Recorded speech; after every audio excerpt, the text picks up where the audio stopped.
اعوذ باللہ من الشیطان الرجیم، بسم اللہ الرحمن الرحیم۔ تمام تعریفیں اللہ تعالیٰ کے لیے ہی ہیں اور ہمیشہ بادشاہی اللہ تعالیٰ ہی کی ہے۔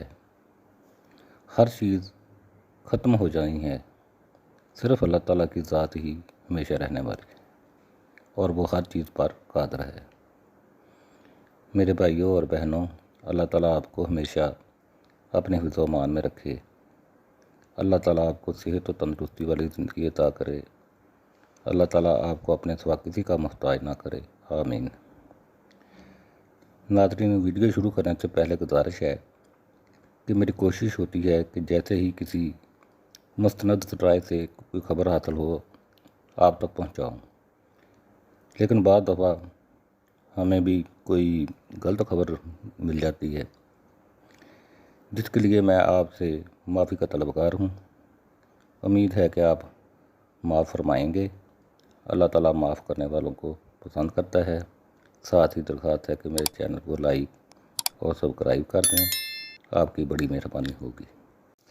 ناظرین، جب سے IMF کی جانب سے بچت اسکیموں پر مزید ٹیکس لگانے کی خبر سامنے آئی ہے، صارفین نے بچت اسکیموں سے روپیہ نکالنا شروع کر دیا ہے اور اب ہو یہ رہا ہے کہ کسی نہ کسی طریقہ کار سے ڈالر اور سونے کی خریداری دوبارہ شروع ہو گئی ہے اور ڈالر کے ریٹ میں اضافہ شروع ہو چکا ہے۔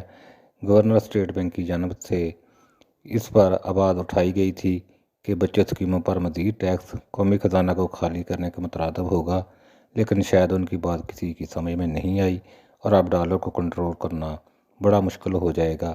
گورنر اسٹیٹ بینک نے کہا تھا کہ جس حساب سے ٹیکس لگے گا اسی حساب سے پرافٹ ریٹ بڑھے گا۔ اب بچت اسکیموں کے پرافٹ ریٹ پر فوری طور پر اضافہ کرنا ہوگا۔ اس وقت پاکستان میں 95% افراد کسی نہ کسی طور پر ٹیکس ادا کر رہے ہیں اور صرف 5% وہ افراد ہیں جو کہ ٹیکس ادا نہیں کر رہے، جن میں بیوروکریٹ سیاستدان شامل ہیں۔ لیکن بچت اسکیموں کے صارفین پر دن بدن ٹیکس کو بڑھایا جا رہا ہے۔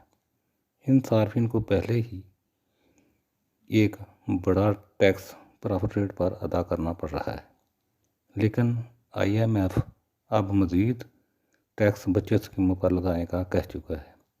اس سلسلہ میں گورنر اسٹیٹ بینک ایک اہم کردار ادا کر رہے ہیں اور ان کے مطابق اول تو پرافٹ ریٹ پر مزید ٹیکس لگنا نہیں چاہیے، لیکن اگر ٹیکس ضرور لگانا ہے تو پرافٹ ریٹ کو بھی اسی حساب سے بڑھانا ہوگا۔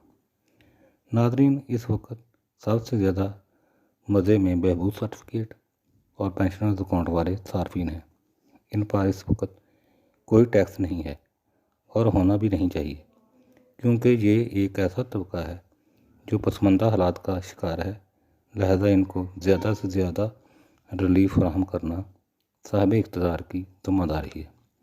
اب پرافٹ ریٹ میں 5% تک اگر اضافہ ہوا تو کم از کم 2 سے 3% ان اکاؤنٹ میں لازمی اضافہ ہونا ہے اور ان اکاؤنٹ والوں کو ٹیکس ادا نہیں کرنا ہے اور باقی اکاؤنٹ والوں کو ٹیکس ادا کرنا پڑے گا۔